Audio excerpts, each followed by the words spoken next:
말씀은 마태복음 4장 17절입니다. 이때부터 예수께서 비로소 전파하여 이르시되 회개하라 천국에 가까우느니라 하시더라. 아멘. 잃어버린 천국을 되찾으라는 말씀으로 말씀을 나누겠습니다.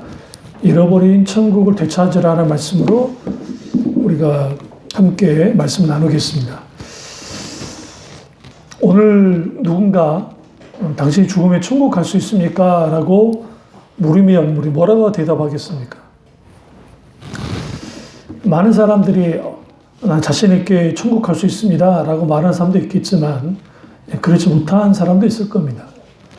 이런 식의 존들은 과거 80년도, 70년도, 80년도, 90년도 초에 이런 공격적인 전도를 많이 했습니다. 이것을 이제 구원파들이 가지고 와서 구원파들이 당신 당장 죽으면 구원받을 수 있습니까? 라고 공격을 한 적이 있죠. 오늘 제가 이 말씀을 드리는 것은 그 잃어버린 천국을 되찾아야 된다는 겁니다. 많은 그리스도인들이 천국 하면 떠오르는 게 유토피아, 죽으면 가는 곳 정도로 이해합니다. 성경에서 말하는 천국은 그 정도가 아닙니다. 그러니까 하나님의 나라, 킹덤 오브 갓, 하나님의 왕국과 킹덤 오브 헤븐, 하나님의 하늘의 천국, 하늘의 천국의 왕국은 결코 다르지 않습니다. 용어만 좀 다를 뿐인데요. 천국이라는 명칭은 마태복음만 나옵니다. 다른 데는 나오지 않습니다. 왜냐하면 마태복음은 유대인들을 위한 말씀이기 때문에 유대인들이 천국에 대해서 잘 이해하는 겁니다. 그러니까 하늘에 있는 나라, 그게 하늘나라, 그게 천국이라고 이제 그들이 생각한 거죠.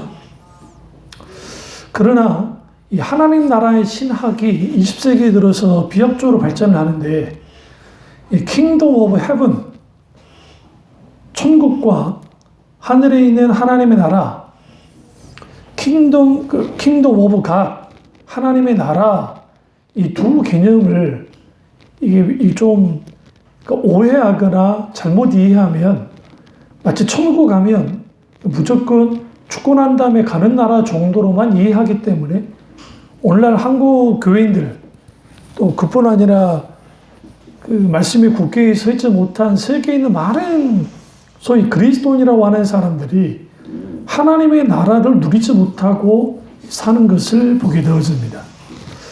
오늘 설교는 좀 깊이 잘 들으셔야 돼요. 좀 어려울 겁니다. 그러니까 구약부터 쭉 뚫고 나갈 텐데요. 또 이 설교가 컨퍼런스와 관계가 있기 때문에 원래 코로나19가 아니면 컨퍼런스를 이제 이어서 하겠지만 그러지 못한 상황이라서 이제 어쩔 수 없이 말씀이 많이 길을 겁니다. 길게 이 말씀을 좀 끌고 나가도록 하겠습니다. 그러면 천국은 하나님의 나라입니다. 그러니까 천국, 영생, 이터널 라이프 혹은 킹덤 오브 갓, 하나님의 나라, 이건 별개의 것이 아니고 그냥 용어를 달리한 것뿐이에요. 같아요. 다만 천국을 어떤 유토피아로 이해하다 보니까 천국은 죽음도 없고 천국은 영생하도록 사는 곳이라고 하는 그 자체는 틀린 게 아니고 맞는데 사실 하나님의 나라는 하나님의 통치와 다스림을 뜻합니다. 우리가 죽어서 갈 천국이 분명히 있어요. 그는 완전히 영적인 곳이라 할 수도 없고 그렇다고 완전히 물리적인 곳이라 할 수 없는 모든 차원을 뛰어넘는 곳으로서 존재합니다. 분명하게. 그럼에도 불구하고 하나님의 나라는 예수님이든 구약이든 신약이든 상관없이 하나님의 통치와 다스림이 있는 나라입니다. 헬라어로 천국을 바실레이아라고 하는데 이것은 곧 하나님의 왕국이라는 뜻입니다. 그런데 그 하나님의 나라는 하나님의 통치와 다스림이 있는 곳이기 때문에 우리가 생각하듯이 유토피아, 무릉도원, 무슨 엄청난 뭐 환타지 세계 같은 그런 곳이 단순히 천국이 아니라 하나님이 실질적으로 다스리고 통치하는 곳, 그곳이 하나님의 나라입니다. 그러니까 각 문화마다 뭐 극락, 종교마다 엘도라도, 유토피아, 무릉도원, 천당, 기타 등등 뭐 사람들의 뇌세 그런 것에 대해서 말하는데 그것과 기독교의 천국이 뭐가 다르냐? 기독교의 천국은 하나님이 직접적으로 다스리고 통치하는 곳이고 그 나라는 죽어서만 가는 나라가 아니라 그리스도인이 살면서 누리는 나라예요. 그 나라를 잃어버렸어요. 누가? 그리스도인. 그걸 되찾자는 겁니다.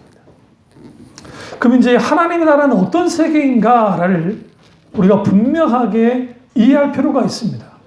먼저 이 말씀을 드리기 전에 천국은 어떻게 갑니까?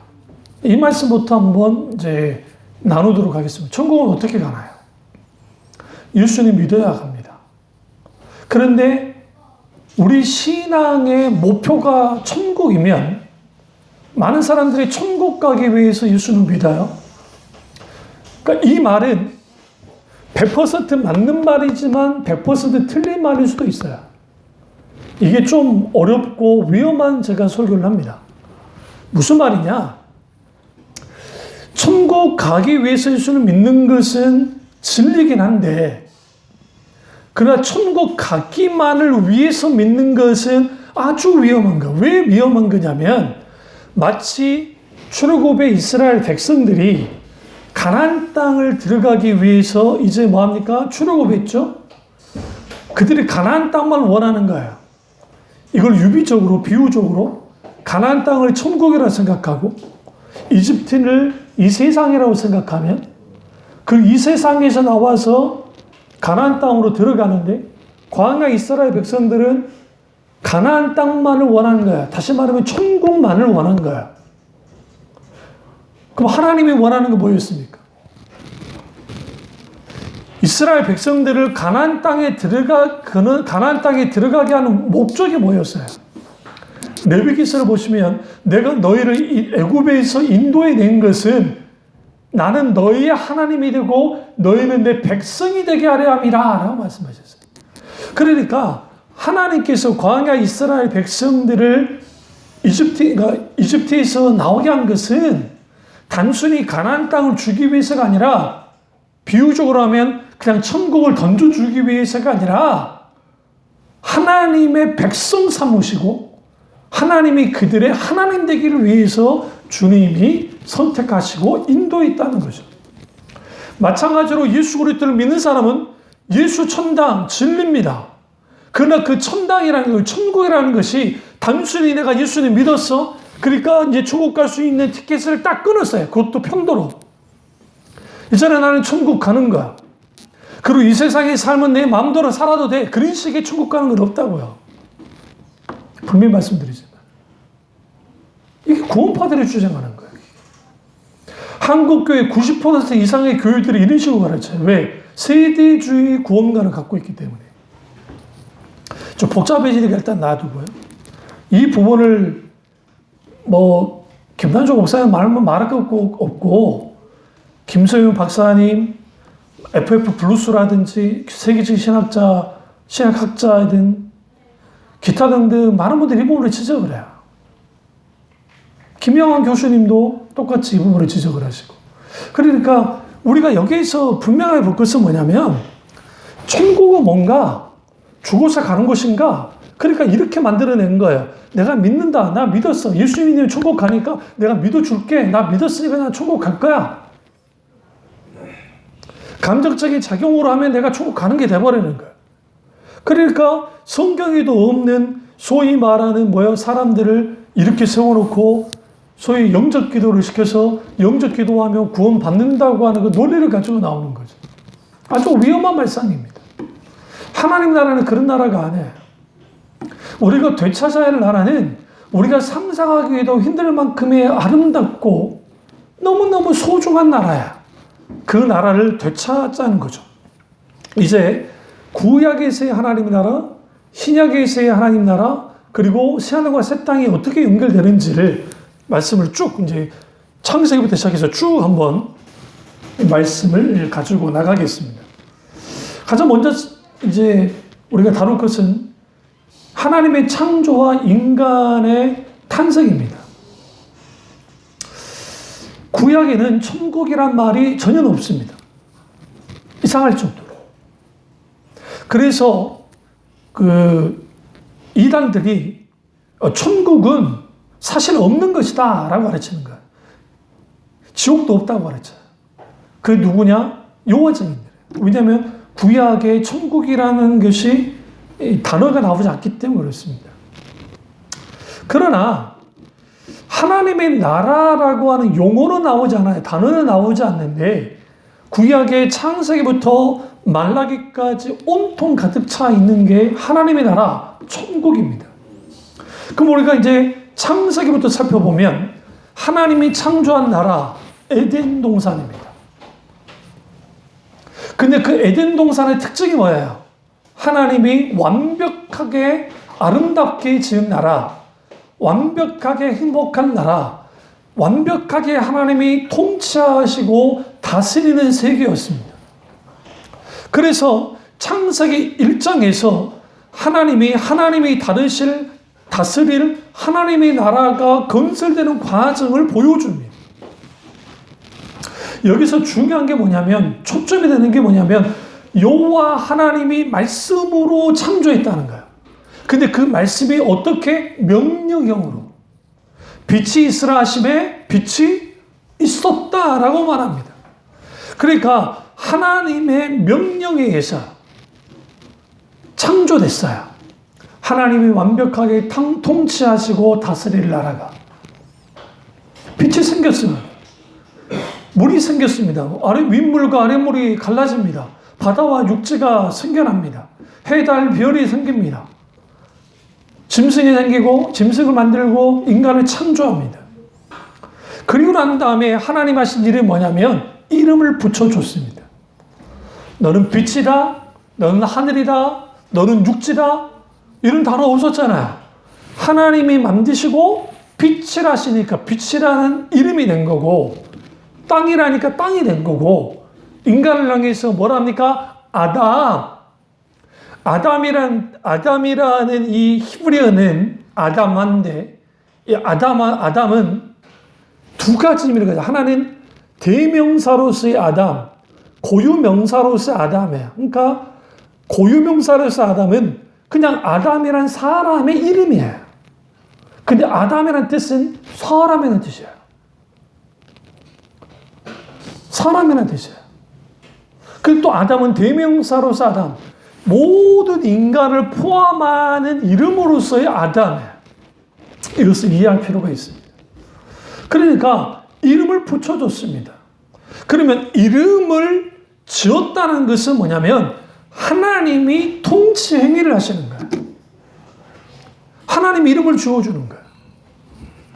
그러니까 우리나라 그 왕이 어떤 사람이 김을 가져왔는데 이게 너무너무 맛있는 거예요. 그러니까 뭐 용조대왕이 누군가 뭐 인조대왕이 누군가 그랬다며요. 이게 이름이 모르겠으니까 김씨성을 가진 사람이 이걸 가져왔으면 뭐 김이라 해라 해서 김이 됐잖아요. 누구만 할 수 있어요? 왕만이 할 수 있잖아요. 마찬가지로 하나님이 극적인 하나님의 통치 행위를 하십니다. 너는 달이야, 너는 해야, 너는 별이야. 주님이 이름을 지으심을 통해서 하나님이 창조주심과 동시에 하나님이 통치자라는 것을 드러내고 있습니다. 그런데 여섯째 되는 날에 하나님께서 이제 창조의 과정을 갑자기 잠시 멈추시고 천상회의를 하십니다. 천상회의는 뭐냐면 우리의 것이죠. 여러분 성경 안 찾으면 이게 무슨 말인지를 모르니까 창세기 1장 가보세요. 1장 26절을 보면 하나님이 이르시되 우리의 형상을 따라 우리의 모양대로 우리가 사람을 만들고, 여기서 우리의 형상을 따라 우리에 집중하셔야 돼요. 하나님은 삼위일체 하나님입니다. 이 부분을 신학마다 좀 다르게 봐요. 이 천사회의의 장면을 천사들과 함께 주님이 회의를 하셨다라고 주장하는 자유주의 신학자들이 있고, 개혁신학에서는 이 천사회의를 삼위일체 하나님의 회의라고 봅니다. 그런데 천사들이 인간 창조의 회의로 등장하면 무슨 일이 벌어지냐면 천사가 인간보다 더 월등한 존재가 되는 거예요. 비록 먼저 존재하긴 했지만. 근데 있을 수 없는 일이고요. 그럼 이게 삼위일체 하나님이 회의를 하셔서 인간 창조가 이루어진 겁니다. 그러니까 다른 창조는 빛이 있으라 주님이 다 창조하세요. 그런데 인간을 창조할 때만은 하나님께서 의제를 가지고 나왔는데, 그것이 뭐냐면 하나님의 형상, 하나님의 모양대로 우리가 사람을 만들자라고 주님이 거기에서 회의하시고 결정하는 겁니다. 여기에서 인간이라는 존재적 미스테리가 발생한 거예요. 신비적인, 신비로운 존재가. 왜 그러냐면 이전에도 없고 이후에도 없는 존재. 이미 천사는 존재했습니다. 영적인 존재가. 그런데 이제는 인간이라는 존재는 완전히 영적인 존재임과 동시에 완전히 육체를 가진 존재, 그러니까 육체와 영혼을 갖고 있는 존재가 등장한 거예요. 그런데 여기서 우리가 놓치지 말아야 할 것은 뭐냐면 하나님의 형상, 하나님의 모양이에요. 하나님이 누굽니까? 하나님이 창조주이시고 하나님이 통치자이시고 하나님 그분이 구원자이신데, 그 하나님의 모양을 가졌다는 것은 뭐냐면 인간이 아주 독특한 존재로 만들어졌는데, 어떻게 독특한 존재로 만들어졌냐면 인간은 왕적인 존재로 만들어진 거예요. 다시 말하면 신적인 존재로 만들어진 거예요. 동시에 인간은 흙입니다. 흙입니다. 왜? 하나님이 흙으로 지으시기 때문에. 2장 7절을 보세요. 여호와 하나님이 땅의 흙으로 사람을 지으시고, 여기서 사람을 지으셨다. 그러니까 인간이 왜 미스터리하냐면 인간이 하나님의 형상으로 영적인 존재로 창조됐지만 동시적으로 인간은 뭐였냐? 육신을 갖고 있는 흙으로 지음받는 존재가 됐다는 겁니다. 이런 의미에서 육적인 측면에서는 짐승과 다를 바 없이 지어진 거예요. 그런데 뭐가 다르냐? 인간이 하나님의 형상으로 만들어졌다는 겁니다. 이것은 뭐냐면 하나님이 인간을 지극히 높이기로 결정한 거야. 인간 존재 자체가 하나님처럼 아름다운 존재가 아니라 하나님이 인간을 이렇게 아름다운 존재로 창조했다는 겁니다. 여기에서 중요한 게 있어요. 창조하셨는데 어떻게 흙으로 지으셨어요. 그런데 생기를 그 코에 불어넣으셨어요. 2장 6절에서 여기서 생기는 네페시 하야, 네페시 하야, 하나님의 영의 숨결을 부신 거예요. 후 불었어요. 그러니까 인간이 생명이 됐어요. 숨 쉬는 존재가 됐어요. 생명이 됐다는 말이에요. 이걸 living soul이라고 해요. 영어로. 산 존재가 된 거예요. 살아있는 존재가 된 거예요. 그러니까 살아있는 존재가 됐어요. 그런데 짐승을 보세요. 하나님이 짐승을 창조할 때는 재밌는 게 인간과 전혀 달라요. 어떻게 다르냐면 하나님께서 짐승을 딱 만드세요. 그런데 인간을 이제 창조하자 하시는데 짐승들은 어떻게 해요? 그냥 이쪽에 딱 보세요. 19절, 2장 19절. 여호와 하나님 흙으로 각종 짐승들과 공중의 새를 지으셨어요. 지으니까 그냥 살아있는 존재가 돼버린 거예요. 저를 보세요. 들짐승과 각종 새들은 하나님 흙으로 짓자마자 무슨 일이 벌어져요? 그냥 살아있는 존재가 된 거예요. 근데 인간은 하나님의 생기가 부어지기 전까지는 그대로 그냥 그런 존재로 있었어요. 이게 뭘 의미하느냐? 예수님을 믿든 안 믿든 역사 이래로 아담과 하와 이래로 예수를 믿지 않고 죽었든 어떻든 모든 인간은 하나님 없이는 존재할 수 없던 존재야. 그러니까 하나님의 생기가 이걸 성령이 라흐 성령의 생기가 보여졌다라고 표현도 쓰는데 하나님 그분의 생기 성령께서 우리에게 들어오지 않으면 하나님의 숨결이 우리 속에 들어오지 않으면 인간은 숨쉬는 존재가 되지 못해요. 이건 곧 뭘 의미하느냐? 인간은 하나님 없이는 살 수 없는 존재, 하나님이 우리 속에 계셔야 숨쉴 수 있는 존재라는 것을 드러내고 있습니다. 그럼 왜 이 말을 하느냐? 우리가 하나님 나라를 잃었기 때문에 그래요. 그 잃어버린 나라를 하나님을 되찾으려면 그 하나님 나라가 어떤 나라였는지를 알 필요가 있어요. 시편 8편 5절을 가겠습니다. 성경 많이 찾겠습니다. 시편 8편 5절을 가보시면 시편 8편 5절에 그를 하나님보다 조금 못하게 하시고 여호와 존귀로 관을 씌우셨나이다 라고 합니다. 세번역에서는 주께서는 그를 하나님보다 조금 못하게 하시고 그에게 존귀하고 영화로운 관을 씌워주셨습니다. 과거 개역 한글판에는 하나님보다라는 것을 빼놓고 천사보다 조금 못하게 하시고 라고 번역했어요. 그러나 지금 개역 개정판에는 하나님보다 조금 못하게 했다라는 거예요. 여기에서 하나님은 히브리어로 엘로힘이었어요. 엘로힘은 창조주 하나님을 뜻합니다.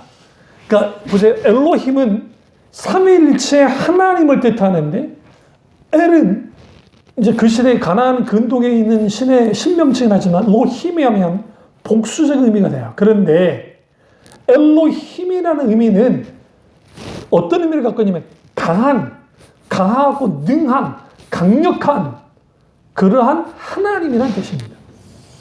그런데 인간이 하나님보다 조금 못한 존재로 창조됐다는 거예요. 그래서 하나님이 에덴 동산과 이 땅을 주신 거예요. 누구에게 줬어요? 인간에게 주신 거예요. 하나님이 천지 만물을 창조한 이유가 뭐예요? 인간에게 주려고. 왜 인간에게 주려고요? 그러면 하나님이 인간의 창조한 목적은 뭐예요? 하나님을 영원토록 영화롭게 하게 하기 위해서. 하나님을 영원토록 찬양하게 하기 위해서 인간을 창조했어요. 그런데 그 인간이 다스리는 나라는 뭐예요? 이 세상 만물이에요. 하나님이 그렇게 하나님께서 인간을 그런 존재로 창조하셨다는 겁니다. 다시 말하면 하나님보다 살짝 못한 그런 존재로 창조했다는 거예요. 물론 하나님의 존재 자체로 봤을 때는 인간은 거기에 비할 바가 아니지만 하나님이 그렇게 여겨주셨다는 겁니다. 실제로. 그런데 인간의 근본은 잘 보세요. 인간은 두 가지 근본을 갖고 있는데 하나는 흙이고 하나는 네페샤야. 하나님의 생기예요. 인간의 근원이. 그래서 인간은 하나님을 떠나게 되면 어떻게 됩니까? 죽게 됩니다. 인간의 죽음이 들어와 난 다음에 우리의 육신이 다하면 죽음을 맞이합니다. 이 세상에 사는 사람 중에 예수를 믿지 않는 사람 이미 그들은 죽은 사람입니다. 왜? 하나님의 영이 거하지 않기 때문에.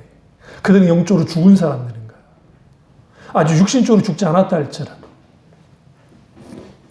그래서 우리는 인간은 한편으로는 흙이지만 몸을 가진 존재이지만 다른 한편으로는 하나님의 형상을 가진 그런 왕적인 존재입니다. 흙에서 출생했지만 하나님만큼 높임을 받았습니다.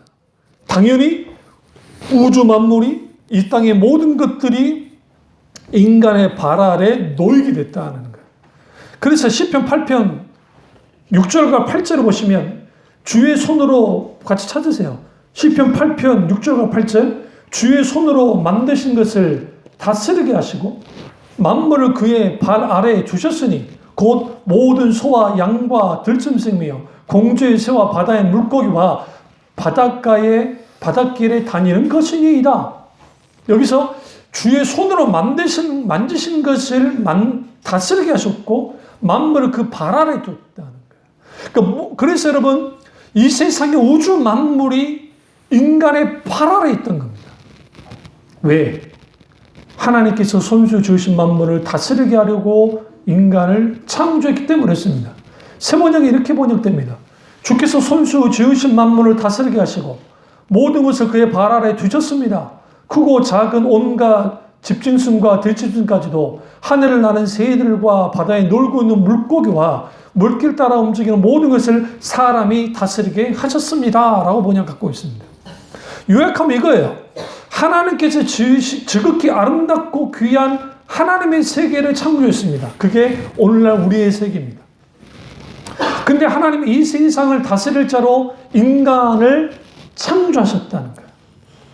그리고 인간은 흙에서 지음을 받았지만 통치자에 걸맞게 하나님이 영광과 존귀를 얻게 했는데 그게 뭐냐면 하나님의 형상, 이마고데이, 하나님의 형상으로 창조된 거예요. 그 하나님의 형상에는 여러 가지가 있는데 대표적인 게 지, 정, 의, 지식과 감정과 의지라고 하는 전인격이에요.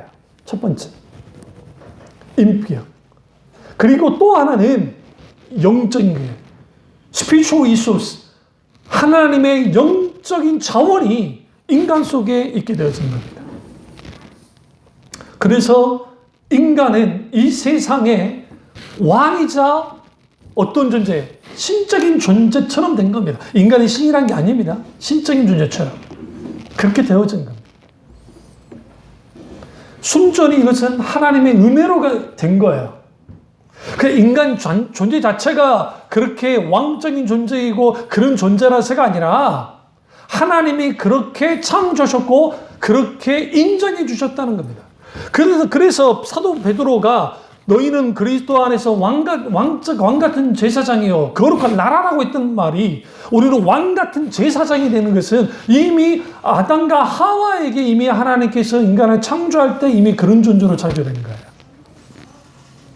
그리고 인간이 하나님의 나라를, 하나님의 이 세상을 통치하는 어떤 존재였느냐, 어떻게 주님 명령하느냐, 창세기 1장 28절을 보세요. 1장 28절을 보면 하나님이 그들에게 복을 주시며 하나님이 그들에게 이르시되 생육하고 번성하여 땅에 충만하라, 땅을 정복하라, 바다의 물고기와 하늘의 새와 땅이 움직이는 모든 생물을 다스리라 하시니라. 여기서 다스리다 하시나 여기 집중하셔야 돼요.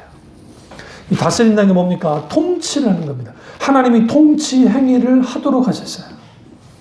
이거를 과거에는 이걸 이제 문화 명령이라는 표현을 썼어요. 신학적으로. 이 문화 명령을 서구 신학이 잘못 번역을 하고 오도를 해서 개발 명령이라고 받아들여서 어떻게 땅을 정복하고 또 다스리라고 하니까 이 정복이라는 표현을 어떻게 이해를 했냐면 이게 뭐예요? 막 난개발을 하고 막 마음대로 해버린 거예요. 사실 그렇지 않습니다. 여기서 정복하라는 의미 속에는 관리하라는 의미가 더 강해요. 보호하고 관리하라는 의미가 더 강한데 이게 잘못되게 이제 그렇게 했던 거죠. 그러면 땅을 정복하고 모든 것을 다스리라고 한다는 말은 뭐냐면 원래는 이것은 하나님만이 하실 일인데 하나님이 기꺼이 인간에게 대신 맡기신 거예요. 통치 행위를. 그래서 인간을 뭐라고 하느냐? 분봉왕이라는 표현을 쓰는 거예요. 그러니까 우리가 왕이 있는데 분봉왕이라는 게 있어요. 이 제도가 이게 그 로마 제국 때 있었던 제도입니다. 대표적인 게 여러분이 잘 아는 헤롯 왕. 예수님을 죽이려 했던 헤롯 왕. 그 사람이 분봉왕입니다. 그러니까 이스라엘 나라는 그 로마의 속국이었습니다. 속국이에요. 그런데 로마 속국이었는데 왕을 없애지 않고 분봉왕이 된 거예요. 우리나라도 똑같은 시절이 있었죠. 몽골이 쳐들어와서 이제 전 세계를 휩쓸었잖아요. 그런데 전 세계에서 유일하게 우리나라 왕을 놔뒀어요. 이 기적입니다. 모든 나라를 멸망시키고 왕이고 뭐고 다 죽였는데 고려라고 한 나라를 멸망시키지 않고 고려라는 왕도 놔뒀어요. 왜? 역사상 38년 이상 그렇게 끈질기게 싸운 나라가 고로밖에 없었기 때문에 그래서 왕으로 인정해 주되 다루가치라고 하는 가론이 내려와서 이제 통치 간섭하면서 이제 그 몽골 공주랑 결혼시켜서 이제 몽골의 내정 간섭을 받았던 것처럼 로마 시대에도 똑같이 했는데 헤롯이 워낙 수완이 좋은 사람이고 그 로마 정계라든지 군인들과 장군들과 잘 아는 사이였기 때문에 비록 분봉왕이었지만 통치 행위를 할 수 있는 왕이 된 거야. 그러니까 고려시대 때 이제 공민왕 정도 생각하시면 돼요. 여전히 몽고의 영향을 받긴 있었지만 자기의 권력을 행사했던 것처럼 그런 게 분봉왕이에요. 다만 그 분봉왕 위에 누가 있어요?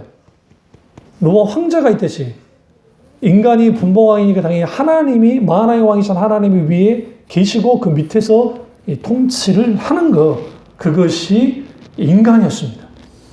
그래서 인간에게 하나님은 하나님을 대신해서 하나님의 방식으로 하나님의 세상을 다스리는 하나님 세상의 분봉왕이 되게 했다는 거예요.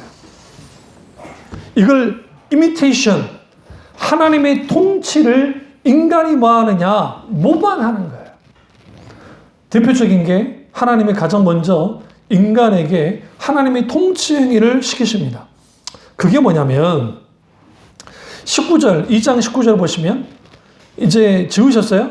중간에 보시면 아담이 뭐라 부르나 보시려고 각종 짐승과 들짐승과 각종 새들 무엇을 보시고 그것들을 그에게 이끌어 가셨어요. 그러니까 아담이 각 생물을 부르는 것이 곧 그의 이름이 되어 있어요. 보세요. 하나님이 빛이 있으라 하심에 아담의 이름을 하나님이 지어주셨죠. 근데 이건 하나님만이 해야 되는 일인데 이제는 하나님이 만물을 다스리는 통치자가 되게 하셨으니까 의도적으로 아담아 네가 이름 지어라 라고 말하지 않아도 그 짐승들을 이 아담에게 딱 끌어가니까 아담이 이름을 짓기 시작했어요. 그런데 이거 아세요? 이름을 짓는다라고 하는 거, 이것은 하나님의 통치행위인데 이 통치행위가 어떤 통치행위냐? 사랑의 통치예요. 그 이유는 뭐냐면 어디에서 알 수 있냐? 창세기 2장 23절을 보세요. 2장 23절을 보시면 아담이 이르되 이는 내 뼈 중에 뼈요 살 중에 살이라 이것을 남자에게서 취하였은즉 여자나 불이라 아니라. 그러니까 아담이 하와의 이름을 지어요. 여자분들 기분 나쁘죠? 남자 여자 동등한데 어떻게 남자가 아담이 딱 뭐라 그래요? 여자라 불렀다. 여자라. 근데 그것에 기분 나빠할 게 없어요. 왜 그러냐면 여기에 내 뼈 중에 뼈요 살 중에 살이라 해서 너는 나라는 거예요. 나는 너고 너는 나야 라는 표현이에요. 그냥 이름 지어준 거예요? 아니에요. 사랑의 행위였어요. 똑같습니다. 하나님께서 아담의 이름을 지으실 때 그 자체가 하나님의 사랑의 이름이었어요. 여러분 김춘수 시인의 꽃이라는 시 아세요? 내가 그의 이름을 불러주기 전에는 그는 다만 하나의 몸짓에 지나지 않았다. 내가 그의 이름을 불러줬을 때 그는 나에게로 와서 뭐가 됐다? 꽃이 되었다. 이거예요. 이름을 불러서 꽃이 된 것처럼 인간이 짐승들의 이름을 지어주고 내 뼈 중에 뼈요 살 중에 살이라 하면서 아담이 여자라고 불렀을 때 이게 하나님의 통치 행위 중에 사랑의 통치 행위가 거기에 있게 됐습니다. 그래서 구약에 보시면 구약의 신약과 마찬가지지만 이름을 지을 때 자식을 낳고 이름을 지을 때 아버지나 혹은 할아버지가 이름을 짓고 또 유대인들이나 히브리 사람들은 그 믿음의 조상들의 이름을 짓습니다. 그래서 에브라함 링컨, 아브라함이에요. 조셉, 요셉이에요. 제임스, 야곱. 그러니까 이 여러 이름들이 지금 서양 사람들의 이름에도 있는 것처럼 왜 조상들의 이름을 그렇게 믿음의 조상들의 이름을 불러줬냐면 이게 아버지나 부모님이 해줄 수 있는 아주 큰 사랑의 행위였어요. 너는 이제 자라나서 어떤 아이가 되라?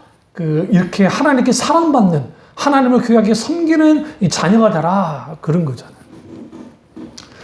마찬가지로 오늘 하나님께서 인간에게 이제 사랑의 통치행위, 이름을 짓는 통치행위를 첫 번째로 하게 있고, 그리고 하나님의 통치행위는 섬김의 통치행위의 특징을 갖고 있습니다. 그러니까 하나님의 통치행위는 이름을 부르는 사랑의 통치, 첫 번째. 두 번째는 하나님의 통치행위는 섬김의 통치행위를 갖고 있었어요. 이게 하나님이 먼저 본을 보여주시는데 하나님께서 인간을 창조하는 그 자체가 섬김이에요. 왜냐하면 하나님이 스스로 다 다스려도 되세요. 인간이 필요 없어요. 근데 하나님이 그 자리를 인간에게 내어주셨어요. 왜요? 그냥 내어준 게 아니라 하나님의 모든 영광과 존귀를 부어주시면서까지 왕의 자리를 물러주시고 하나님은 상왕 자리에 앉으시고 인간을 어떻게 해요? 왕자리에 앉히셨단 말이죠. 그걸 통해서 섬김의 모범을 보여주셨어요. 그리고 그것을 배워서 인간이 이 세상의 만물들을 섬기면서 살아라고 주님이 그렇게 이제 하신 겁니다. 그래서 하나님은 인간을 섬기고 인간은 세계에 있는 만물들을 섬기기를 원하셨어요. 이게 최초의 하나님 나라의 원대한 계획이었습니다. 이걸 뭐라고 하느냐? 섬김의 통치라 그래요. 그러면 왜 삼위일체 하나님이 사람을 창조하셔야 될까? 그 이유는 하나님은 사랑이시기 때문에 그래요. 요한일서 가겠습니다. 요한일서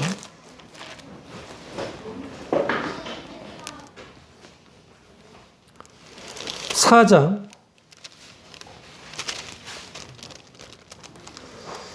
'하나님 그분을 뭐라고 말합니까? 사랑이시라 그래요. 그러니까 8절을 보시면 4장 8절 보면 사랑하지 않은 자는 하나님을 알지 못하는 이는 하나님은 사랑이심이라. 하나님이란 존재에 대해서 한마디로 정의할 때, 하나님의 속성을 정의할 때 한마디로 하려면 그게 불가능하긴 하지만 크게, 그러니까 한마디 하면 거룩하신 하나님이에요. 카도시. 그러니까 하나님, 거룩하시다라는 의미 속에는 모든 걸 포함해요. 그런데 그 하나님의 속성 중에 아주 인간과 같이 공유할 수 있는 속성 중에 하나가 사랑이 있는데, 에베소서 1장에서 삼위일체 하나님께서 인간을 창조할 계획을 가져요. 그런데 그 계획했던 이유가 뭐냐면 그분이 하나님의 존재 자체가 삼위일체이기 때문이에요. 이 삼위일체가 그래서 유대교나 무슬림이나 이 사람들은 삼위일체를 아주 막 다신처럼 하면서 막 오해하잖아요. 이게 베일에 쌓여있어요. 신비에 쌓여있어요. 그러니까 삼위일체를 설명하면 이게 한도 끝도 없으니까 일단 이건 놔두고, 삼위일체 하나님이 존재 자체가 서로 사랑의 교제를 놔요. 그거 왜 그러느냐? 여러분, 사랑하려면 대상이 필요해요. 대상 없이 어떻게 사랑해요? 우리가 서로 사랑해야 되는데. 근데 삼위일체 하나님은 삼위일체로서 존재하고 계시기 때문에 서로 사랑의 교제를 하시는 분이에요. 영원토록 사랑의 교제를 나누시면서 결정한 게 뭐냐면 하나님의 영상을 담는 존재를 창조하기를 결정하신 거죠. 근데 에베소서 1장에 보시면 그런데 이미 하나님이 인간이 타락할 걸 알고 계셨어요. 에베소 1장에 보시면 비밀의 경륜 속에서 아시면서도 하나님이 결행을 해요. 인간 창조를. 왠지 아세요? 이미 하나님은 인간을 창조할 계획을 하셨다는 것을 이미 하나님은 이게 다 하셔야 돼요. 그건 완전하신 하나님이기 때문에. 그런데 하나님은 비록 인간이 타락하고 죄가 들어와서 이건 하나님 하신 거 아니에요? 인간이 한 거예요. 사탄에 의해서. 그런데 전지전능하신 하나님도 알고 계셨지만 이 모든 것을 예수 그리스도의 십자가의 사랑으로 하나님의 영원한 사랑으로 충분히 녹이고도 남음이 있는 것을 분명하게 섬김의 통치를 통해서 사랑의 섬김의 통치를 통해서 하실 것을 분명하게 결정하셨고 실제로 그런 일들이 벌어질 것이기 때문에 하신 거예요. 하실 거기 때문에. 그래서 그 섬김이 삼위일체 하나님의 사랑의 교제, 그것이 인간 창조하겠고 그 인간 창조는 하나님의 형상을 담는 창조로서 나온 겁니다. 그래서 하나님의 섬김이 어떻게 해요? 이 성경의 통치인데 이사야 11장 구약의 천국을 표현한다는 말씀과 관련된 말씀인데 이사야 11장 6절과 8절을 보겠습니다. 여러분 너무 잘 아는 말씀이에요. 왜냐하면 이게 교회학교 아이들 찬양 가운데 있으니까. 11장 6절에서 8절을 보시면 그때 이리가 어린 양과 함께 살며 표범이 어린 염소와 함께 누우며 송아지와 어린 사자와 살찐 짐승이 함께 있어 어린아이에게 끌리며 암소와 고음이 함께 먹으며 그것들의 새끼가 함께 엎드리며 사자가 소처럼 풀을 먹을 것이며 젖먹은 아이가 독사의 구멍에서 장난하며 젖든 어린아이가 독사의 굴에 손을 넣을 것이라. 내 거룩한 삶 모든 곳에서 해가 됨도 없고 상함도 없을 것이니 이는 물이 바다를 덮은 것 같이 여호와를 아는 지식이 세상에 충만할 것입니다. 하나님의 나라 이 땅에 임하는데 사용하실 땅이, 그런데 이게 여호와를 아는 지식이 세상에 충만한다. 그런데 이 지금 좀 이상하지 않으세요?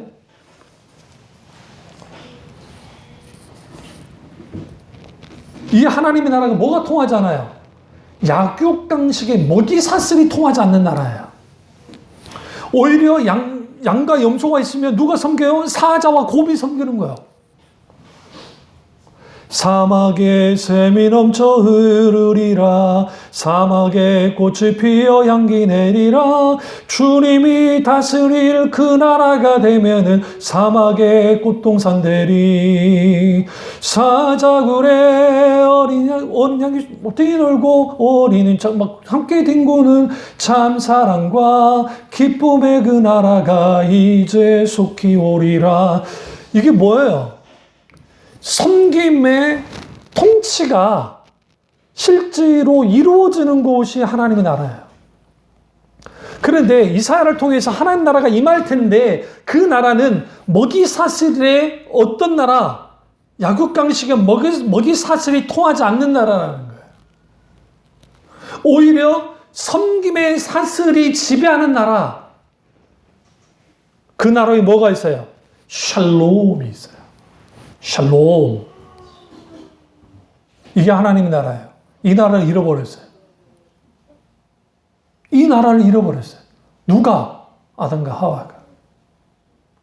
아담과 하와가 이 타락과 관련된 것은 이제 극적으로 제가 또 설교할 때가 있을 테니까 하겠지만 사탄이 아담과 하와를 타락하게 했던 가장 근본적인 원인이 뭘까요? 찬탈하려고. 하나님이 창조한 세계를 자기가 갖고 싶었거든요. 사실 목적은. 그래서 아담과 하와가 사탄에 의해서 유혹에 넘어가서 뭘 했어요? 선악과를 따먹었죠? 이제 이 설교는 쭉 나올 거니까 후에 두기로 하고, to be continue. 기대감 가지시고 기다리시고. 그리고 했는데 사탄이 주인 된 거예요. 그래서 히브리서든 신약 성경을 보시면 이 세상 임금이 사탄이라고 말합니다. 그 전에는 사탄이 왕이 아니었어요. 왕이 아니었다고요. 그런데 사탄이 인간을 밀어뜨리고 쿠데타를 일으킨 거죠. 하나님께 대하여 쿠데타를 일으켜서 인간의 자리, 그러니까 하나님이 부여하신 분봉왕의 자리를 사탄이 꿰차버린 거예요. 그래서 가짜 왕이 통치하는 세상이 된 거예요. 이 세상이. 그래서 두 가지 세상이 여기서 이제 충돌을 하는데 하나는 사탄의 왕국, 시트 오브 사탄, 사탄의 도시와 그 시트 오브 갓, 하나님의 도시 혹은 하나님의 도성이 충돌합니다. 그런데 이 하나님의 도성이, 하나님의 나라가 이게 계속적으로 이어오면 좋은데 이제 세상 나라가 워낙 크기 때문에 하나님 나라가 거의 자치가 없을 만큼 잘 보여지지 않다가 또 하나님이 그 하나님의 나라의 통치와 다스림을 이스라엘이라고 하는 그 나라에 위임해 줬지만 이스라엘 실패를 해버리고 왕이 등장하잖아요. 이 쭉 속에서 나올 텐데 이스라엘은 왕이 등장과 함께 하나님이 또 다른 실험을 하시는데 원래 하나님 목적은 이스라엘 하나님이 다스리는 나라였어요. 이게 모형적으로. 그래서 결국은 천국은 하나님이 통치하는 곳이니까. 왕이 등장과 함께 하나님께서 이제는 하나님이 어떻게 이제는 살짝 뒤로 물러나십니다. 그러나 거기에는 선한 왕과 악한 왕이 교차함에 나오면서 이스라엘 멸망해버렸어요. 그리고 그 하나님의 통치와 다스림이 있는 그 나라의 도래가 누구를 통해서 도래가 되냐면 예수님이에요. 예수님이 이 땅에 오셔서 이렇게 생각하면 돼요. 사탄에게 빼앗겼던 하나님의 나라를 되찾기 위해서 오셔버렸어요. 인간의 몸으로. 이걸 구속적인 측면, 하나님 나라의 관점, 언약의 측면, 여러 측면 보면 이렇게 연결이 돼요. 그런데 예수님이 공생에 딱 처음 하실 때, 이제 출발하실 때 외쳤던 말씀이 뭐야? 회개하라. 천국이 가까워. 주님이 그냥 이렇게 던지신 게 아니에요. 회개하라. 천국이 가까웠다는 표현이, 이 가깝다는 표현이 가까이 왔다라는 의미도 있지만 이제 임했다는 거야. 예수님 자신이 하나님의 나라니까 사실은. 하나님 그분 자신이 하나님 나라예요. 사실. 천국이라고 하는 그곳이 하나님 그분과 이게 뭡니까? 따로 떼어볼 이유가 전혀 없어요. 사실은. 왜? 하나님이 통치하는 나라이기 때문에. 하나님의 영광의 임재가 가득하신 곳이기 때문에. 그런데 예수님이 그렇게 오셔서 뭐 하느냐? 사탄의 나라를 막 깨부시기 시작해요. 그래서 구약에서는 귀신들이 드러나지 않다가 갑자기 신약에서 막 귀신들이 막 드러나죠. 왜? 사탄의 어둠의 나라로 막 통치하고 있다가 갑자기 빛이 들어왔어요. 한 곳에. 그게 유대 베들레헴에. 이스라엘 땅에. 근데 갑자기 예수님이 활동하기 시작하고 하나님 나라 복음을 선포하기 시작하니까 하나님의 나라가 다시 재건되기 시작했잖아요. 이걸 우리 반제의 제왕에서 왕의 귀환과 똑같아요. 이게 기독교 사상 속에서 귀환이 하나님이 귀환한 거예요. 육신의 몸을 입고 마지막 아담이 오시니까 무슨 일을 벌이세요? 전쟁하죠. 영적 전쟁을. 어디 진리 전쟁을 하는 거야. 하면서 사탄의 나라가 깨부시는 거예요. 그때 성경에 뭐라고 해요? 예수님이 사탄이 저 위에서부터 밑으로 떨어지는 걸 보셨다고 주님 말씀하잖아요. 번개처럼. 사탄이 그때 떨어진 거예요. 그럼 결정적인 사탄의 패배는 어디서 일어나느냐? 십자가예요. 예수 그리스도의 십자가에서 딱 돌아가셨어요. 근데 사탄이 얼마나 어리석었었냐면 예수님을 죽이는데 모두 곤모술수를 사탄이 한 거예요. 왜? 성경 보시면 가룟 유다 속에 사탄이 들어갔다는 표현이 계속 나와요. 그러니까 예수님을 팔고 십자가에 죽이는데 사탄이 엄청난 영향을 줬어요. 실제로. 그리고 예수님이 십자가에 죽기만 하면 누가 마치 아담과 하와가 선악과를 따먹고 죽은 것처럼 예수님이 십자가에서 죽으면 이 모든 것이 끝났고 궁극적으로 자기가 승리할 거라 생각했어요. 왜? 그런 어리석고 거짓말적이고 피조물에 불과하니까. 아나스타시스. 하나님의 부활까지 생각지 못한 거야. 부활까지. 예수 그리스도의 십자가의 죽음으로 모든 인류의 죄악을 아담의 죄로부터 시작해서 마지막 인류의 죄까지 예수님이 다 담당하셔 십자가에 죽으셨단 말이죠. 사탄이 춤을 췄어요. 이제는 하나님의 나라 천국, 이 땅에 임했던 하나님의 나라가 끝장이 났다. 예수가 죽었으니까. 왕이 죽었으니까. 예수님이 누구예요? 만왕의 왕이시잖아요. 이 세상 임금이잖아요. 여러분, 예수님을 모욕하기 위해서 유대인 왕 이렇게 막 편말을 썼잖아요. 이걸 유대인들은 내려라니까 로마 군이 일부러 안 내려놨어요. 그래서 유대인 왕 계속 하게 만들었다고요. 유대인 왕 하나님 나사렛 예수 그리스도 하나님의 아들. 유대인 왕이 죽은 거예요. 그러니까 사탄이 좋아했어. 아, 끝났구나. 그런데 무슨 일을 벌어져요? 주는 이미 부활해버려요. 부활하세요. 사탄의 모든 권세가 깨져버렸어요. 사망 권세가 깨져버렸어요. 하나님 나라가 세워졌어요. 그 하나님의 나라가 우리나라라고요. 육신으로 우리가 대한민국 사람이지만 모든 전 세계 크리스찬들은 하나님의 나라를 동시에 가지고 살아야 돼요. 그 나라를 잃어버렸단 말이죠. 문제는 다시 돌아와서 오늘 설교가 좀 깁니다. 컨퍼런스이기 때문에 하나님 나라가 사탄에 의해서 깨져버렸어요. 그럼 보세요. 사탄이 이렇게 꼬드깁니다. 너희가 하나님처럼 될 거야 라고 그가 이제 뭐합니까? 이제 그 유혹을 하는 겁니다. 여기다 한 가지 의문이 생깁니다. 왜냐하면 인간은 충분히 하나님과 같은 자였어요. 누구에게 있어서는? 우주 만물과 이 세상의 모든 것들. 잘 들으세요? 우주 엄청나게 크죠? 과학자들 하는 말이 뭐라고 그래요? 우주를 절대로 인간의 계산을 할 수 없을 만큼 크다고 그래요. 그런데 이거 아세요? 인간에게서 우주가 아주 작아요. 무슨 말이에요? 인간은 점도 안 되는데 우주. 맞아요. 그런데 인간의 생각, 마음속에 우리는 우주를 담아버려요. 이게 하나님의 형상으로 창조된 인간이기 때문에요. 왜? 인간이 하나님을 담아야 되잖아요. 하나님을 담는 존재, 그러니까 우리 생각 속에 담아야 되잖아요. 하나님은 우주 만물보다 크잖아요. 천국도 마찬가지고. 그러니까 이 우주 만물을 우리 생각 속에 다 담을 수 있어요. 우리 영혼이라는 생각도 할 수 있어요. 이게 깊은 철학적인 사유나 그가 아니더라도 그렇게 할 수도 있어요. 그런 존재가 인간이에요. 그러니까 인간은 충분히 어떤 존재였어요? 하나님과 같은 존재였다고요. 너희가 하나님처럼 되리라고 하는 사탄의 유혹에 왜 넘어갔을까? 여기 이해가 안 되는 거죠. 그런데 물론 인간은 근본은 흙이고 짐승과 다를 바 없었어요. 어떤 한면으로는. 그러나 하나님의 거룩한 은혜 속에서 왕이었단 말이죠. 하나님의 형상으로 창조됐고 네페샤야 하나님의 생기가 부어진 존재란 말이죠. 근데 뭐가 모자라서 사탄에게 넘어갔다는 거예요.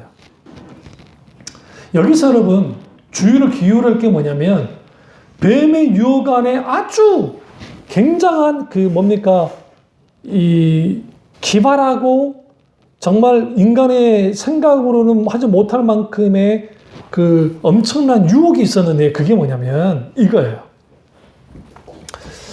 본래 하나님의 나라는 하나님이 인간을 섬기고 인간이 하나님을 섬기는 나라예요. 그러니까 인간이 만물을 섬기는 나라예요. 역삼각형이에요. 제일 밑에 누가 계세요? 하나님이 계시는 거예요. 그러니까 큰 자가 뭐예요? 다 약한 자를 섬기는 나라가 하나님 나라예요. 어떻게 할 수 있냐고? 팔복에서 마태복음 5장 1절부터 8장 1절까지 말씀이 산상순인데 산상순의 특징이 하나님 나라의 정체성, 하나님 나라 백성의 삶에 대해서 말해요. 그런데 복에 대해서 말할 때 뭐라고 말합니까? 심령이 가난한 자는 복이 있나니 천국이 저희 것이며 긍휼히 여기는 자는 복이 있나니 긍휼히 말하죠. 핍박받는 자는 복이 있나니 다 뭐와 관계 있어요? 섬기는 거야. 내가 약자로서 내가 강한다 할지라도 강한 자가 약자를 섬기는 나라가 하나님의 나라. 다시 말해 이걸 큰 자가 섬기는 나라. 그래서 천국에서는 큰 자가 섬길 수 있는 나라가 아니에요. 예수님의 제자들이 예수님 입장을 못 박에 죽으실 때까지 뭐라 해서 누가 크냐고 싸웠잖아요. 모르세요? 예수님 바로 이제 며칠 후에 한 3일, 3, 4일 후에 예수님 십자가 못 박혀 돌아가시는데 십자가 못 박혀 돌아가시려고 이제 예루살렘에 가는데 갑자기 하는 말이 베드로가 넘네, 뭐 야고보가 넘네, 자기들끼리 다 싸웠어요. 큰 자가 되고 싶었거든요. 큰 자가 다스리는 나라가 이 세상 나라예요. 그러면 하나님의 나라는, 하나님이 통치하는 나라는 어떤 나라? 큰 자가 작은 자를 섬기는 나라였습니다. 다시 말합니다. 하나님이 인간을 섬기고 인간이 세상을 섬기는 세계였어요. 다시 말하면 섬김의 사슬이 지배하는 역삼각형의 세계가 하나님의 나라였다. 하나님이 통치하는 나라였다는 거죠. 근데 이 뱀이 이것을 문제 삼고 나오는 거예요.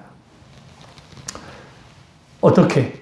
약육강식의 먹이사슬이 지배하는 나라, 정삼각형 나라로 만들고 싶었어요. 그렇게 제시한 거야, 비전을. 그리고 뭐라면 네가 꼭대기에 서. 아담과 하와 내가 하나님처럼 그 자리에 서면 돼. 꼭대기. 하나님?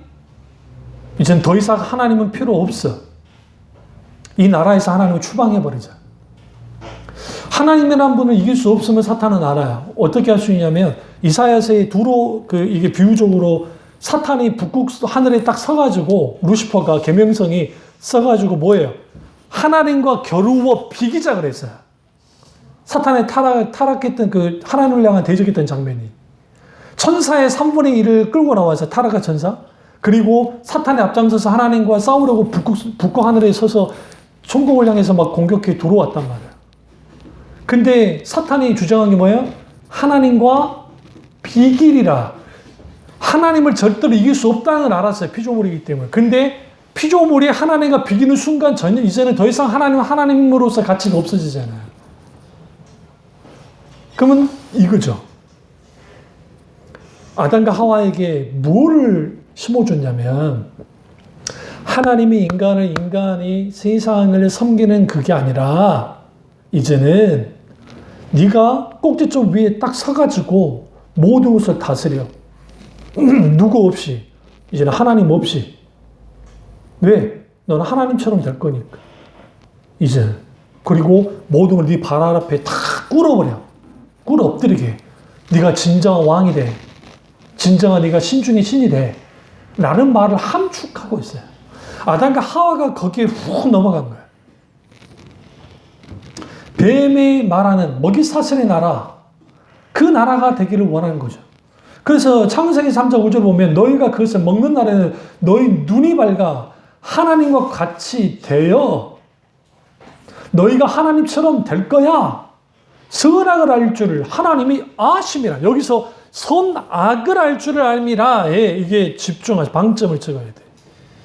여기서 선악을 판단할 수 있는 것은 누구밖에 없어요.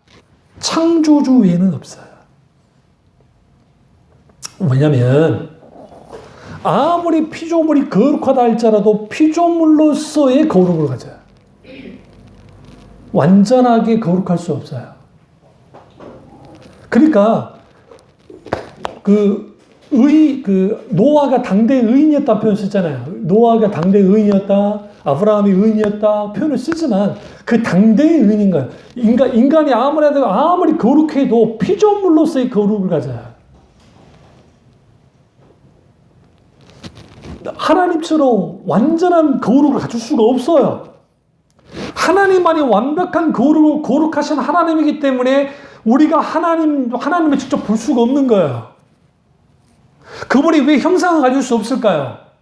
하나님의 맘만 먹으면 형상을 드러낼 수 있겠죠. 그러나 그 형상을 어떻게 드러낼 거예요? 그분이 크고 광대하시고 우리가 표현할 수 없는 그 하나님이신데. 그러니까 하나님이 이 땅에 뭘로도 만들지 말라고 하셨던 이유는 뭐냐면 담을 수 없어요. 그걸로. 그러면 하나님처럼 될 거라는 표현 속에 선악을 안다는 것은 선악을 판별할 수 있는 존재는 누구밖에 없어요. 하나님요.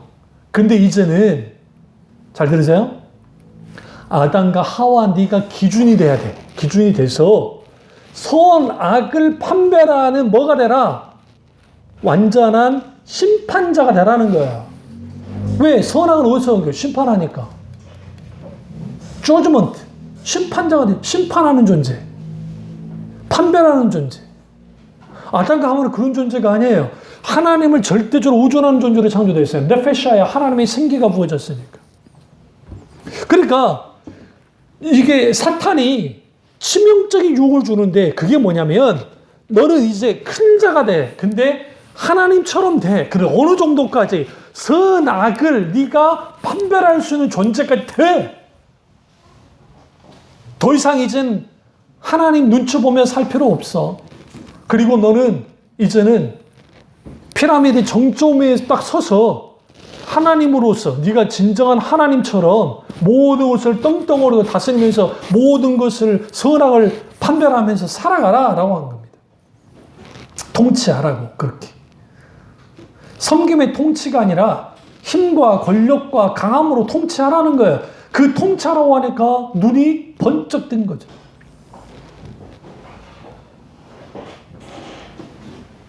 이 세상의 모든 구조가 피라미드 구조 아닙니까? 아담과 하와가 그래서 무슨 판단을 했냐면 그래 하나님 자리에 오르지 못할 이유가 없었어. 그 이유가 있어요. 첫째, 하나님의 형상으로 창조됐어요. 인간이 하나님의 형상으로 창조됐어요. 두 번째, 하나님께로부터 받은 게 뭐예요? 통치권이에요. 이 세상은 통치권을 가지고 있어요. 근데 여기서 뭐가 하나 걸렸어요. 선악과였어요. 이 선악과 문제를 말하고 와야 돼요. 왜 하나님이 선악과를 놔뒀을까? 선악과 없어도 됐을 텐데. 이 선악과만 그냥 아담과 하와 할머니 할아버지가 선악과만 따 드시지만 않았어도 우리 죽지도 않고 우리 고생하지도 않았을 텐데 그 생각 안 해보셨어요? 했잖아요. 저 어렸을 때. 저 했는데 저도. 왜 선악과를 놔뒀을까요? 선악과는 여러 의미가 있어요. 첫째는 선악과는 하나님의 절대적인 주권을 상징해요. 뜻해요.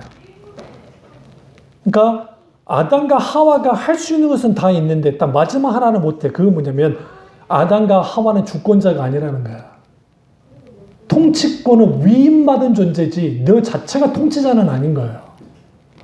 너는 통치자가 아니야. 너는 통치권을 위임받은 거야. 그러니까 오늘날의 대통령제가 우리는 아주 막 그럴싸하게 하지만 이게 그 5년 단위, 몇 년 단위 하는 그냥 왕 같은 존재잖아요. 근데 이게 뭐냐면 그냥 초심을 잃고 통치자가 그렇게 되면 자기도 모르게 독재를 하는 거야. 왜? 그러니까 대통령이라는 직임이 내게 주어져서 국민에게 주어져서 이것을 행사하는 건데 대통령과 나를 동일시해버린 거야. 내가 곧 대통령인 거예요. 이게 아니란 걸 언제 알아요? 이제 다른 대통령한테 넘겨줄 때 대통령은 나가 위임받은 거였구나. 이제. 아담과 하와는 위임받은 통치권은 위임받은 존재지 그들 스스로가 통치자는 아니었거든요. 그거 아니라는 것을 선악과로 드리는 거예요. 그게 하나님의 주권. 또 하나, 인간의 자유의지를 100% 하나님이 보장해 줬던 거예요. 그러니까 선악과를 따먹을 수도 있고 따먹지 않을 수도 있어요. 가능성 100%.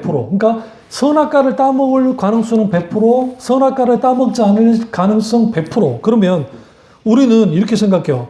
하나님 안 보이면 안 하지. 왜 그걸 했냐? 그럼 여기 또 하나 딱 보세요. 뭘 보셔야 되냐면 3장 22절을 가보세요. 여호와 하나님이 이르시되 보라 이 사람이 선악을 아는 일에 우리 중 하나같이 되었으니 그가 그의 손을 들어 생명나무 열매로 따먹고 영생할까 하노라 하시고. 그러면 이 지금 생명나무의 나무가 어디에 있었어요? 많은 신학자들이 선악과 바로 옆에 있다고. 중앙에. 에덴 동산 중앙에 뭘 놔뒀어요? 선악과를 놔뒀죠. 그 중앙에 뭐가 생명나무가 있어요. 그래서 여러분 계시록에 보시면 새하늘과 새 땅에 생명나무가 하나님 나라의 중심에 딱 서 있어요. 그럼 여기서 선악을 하는 것 같이 됐다는 표현이 뭐냐면 사탄이 말하듯이 통치자로서 선악을 하는 걸로 그게 아니라 이제는 죄가 들어왔으니까 죄로 인해서 이게 죄인지 아닌지 분별하게 됐다. 이게 죄가 아니라는 아는 정도가 됐다는 거예요. 그 정도의 존재가 되어버렸다는 거예요. 그럼 이거는 좀 복잡하니까 좀 놔두고. 그러면 선악과를 따먹을 수 있는 가능성 100%, 선악과를 따먹지 않을 가능성은 100%. 하나님은 인간을 기계처럼 대우하지 않았다는 사실이에요. 만약에 하나님이 인간을 기계처럼 대우했다고 한다면 하나님이 강하게 저는 못 이게 선악과를 따먹으려면 전기가 흘러가지고 막 못 따먹게 만들어놨을 거예요. 그런데 하나님은 언제든지 손댈 수 있도록 만들었어요. 근데 그 앞에 영생과를 따먹는 생명나무보다 놔뒀다는 거예요. 놀라운 거 뭔지 아세요? 아담과 하와가 생명나무에 손도 안 댔어요. 왜 그랬을까요? 죽음이 들어오지 않았기 때문에. 죽음이 들어오지 않았기 때문에.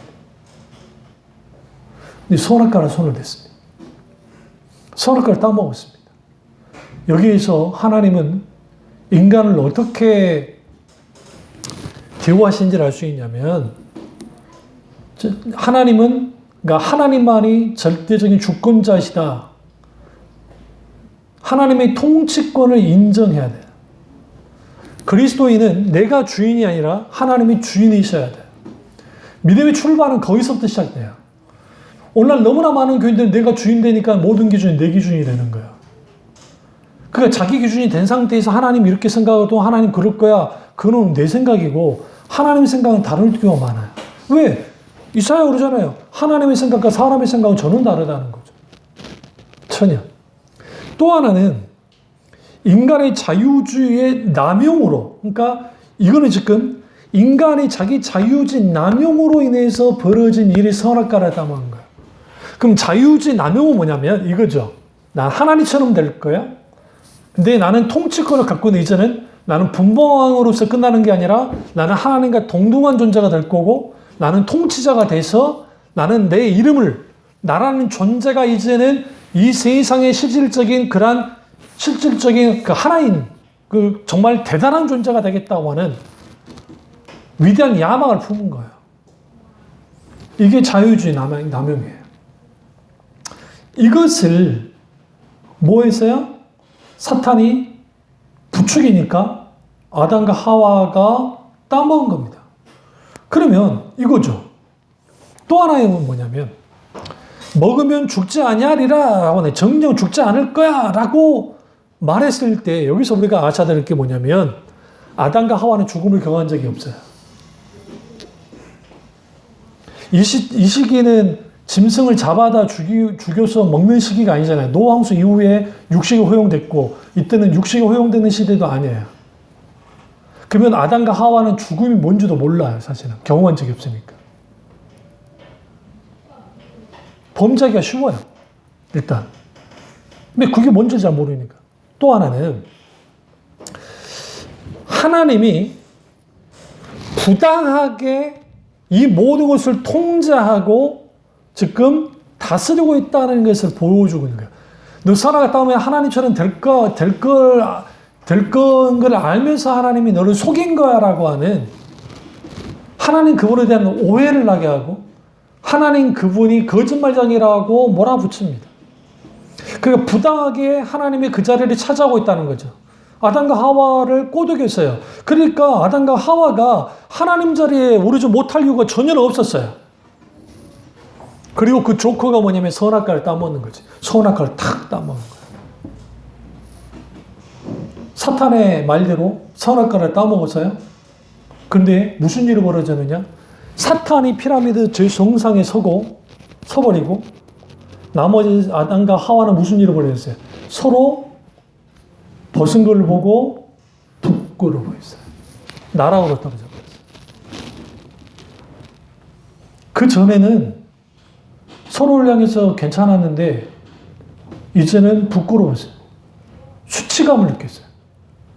그러니까 조금만 더 올라가야 돼. 사탄이 꼬드겼는데 아담과 하와가 올라갔다고요. 근데 그 자리를 누가 앉았어요? 사탄이 앉아버린 거예요.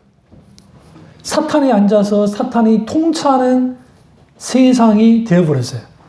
시간이 많이 갔기 때문에 이제 그렇게 돼서 어떻게 이제 하나님 나라가 잃어버리고 그 잃어버린 하나님 나라가 어떤 식으로 이제 하나님 나라와 세상 나라가 충돌했는지, 그리고 우리는 어떻게 하나님의 나라를 되찾을지를 다루도록 하겠습니다. 기도하겠습니다.